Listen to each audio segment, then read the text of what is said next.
To, assalamu alaikum wa rahmatullah. Al'ummarmu na gidan Crypto Space da sauran gidajen ƙasar Hausa barkanmu da wannan lokaci. Dalilin yin wannan bidiyo, musamman wa'inda ba sa fahimtar yaren Turanci ko kuma an yi maka rubutu da wani yaren China ko wani yaren wata ƙasar da baka ma san ko ya yaren yake ba, kuma kana buƙata ka fahimta wannan saƙon da ke cikin rubutun sai ya zama wato ka kasa fahimta.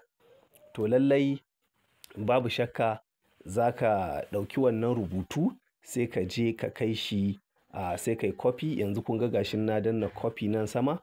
Yauwa sai ka copy wannan rubutu. Kana kwafar rubutun sai ka tafi Google ɗinka. Ma'ana sai ka buɗe sabon shafi na intanet sai ka rubuta Google. Me ma za ka tambaya ne? Ga network ɗin na ta ba ni wahala.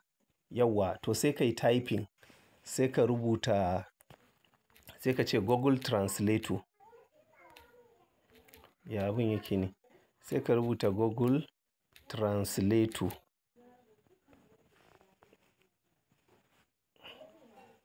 Yauwa gashi nan har ya fito min da option Google Translator. Sai kawai ka danna zai fito. Kun ga gashi nan ya zo da Google Translate, sai ka taɓa. Gashi nan na taɓa shi. Yana ƙoƙarin buɗewa kamar yadda kuka gani. Yauwa to gashi nan yana kan buɗewa. A nan sai ka zaɓi yare, select language. A wanne yare ne kai za ka sa, ko kuma a wanne yare kake so output ɗinka ya fito. So ni bari in yi searching. Gashi nan na taɓa search Hausa. Na sa Hausa. Yanzu bari in yi sorry, gashi nan wurin ga abin da nake so in ce muku. Ka ga nan gurin Hausa ce, nan kuma English ce. To in ka taɓa tsakiya, ai nan gurin zai swap kamar yadda muke swapping token. Ka ga ya juya English farko zuwa Hausa. To yanzu gashi nan na yi pasting. Kun ga wannan update ne, kuma ina so ya yi running don in ga abin da yaren abin yake nufi. To kun ga sai in danna nan wajen. Ka ga yanzu gashi har ya kawo ni nan. Ga kuma abin da saƙon yake cewa. Kun ga ga amsar. Za ka iya ka kwafo shi. Ya ce mambobin GTech Network, muna farin cikin sanar da wani sabon fasali a cikin manhajar mu ta Android. Kun ga saƙon nan duk ya fassara shi daki-daki. Sai dai ku sani wannan saƙo fassara ce ta na'ura. Akwai abin da ba lallai a iya samun shi ba kai tsaye. To sai ka ɗauki wannan rubutun ka je ka tura ma wanda kake so ka tura mawa. Misali kaman gashi nan. Yanzu misali sai in ɗauko haka, sai in ce gashi na yi pasting. Gashi na rubuta shi na yi pasting a cikin Crypto Space. To haka yake. Duk wani yare da kake so ka mai da shi za ka iya mayarwa.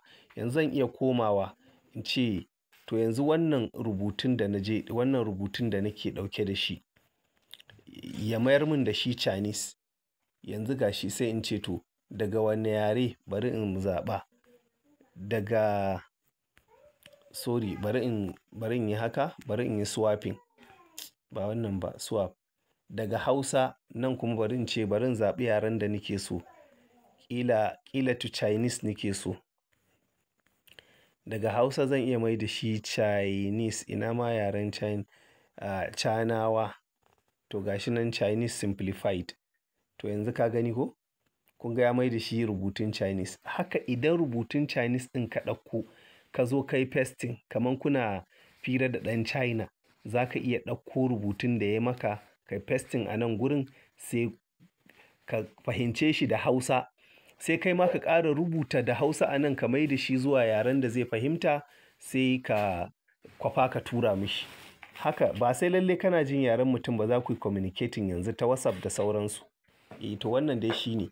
Ina fata masu kallo da saurare kuma sun fahimci abin da ake nufi.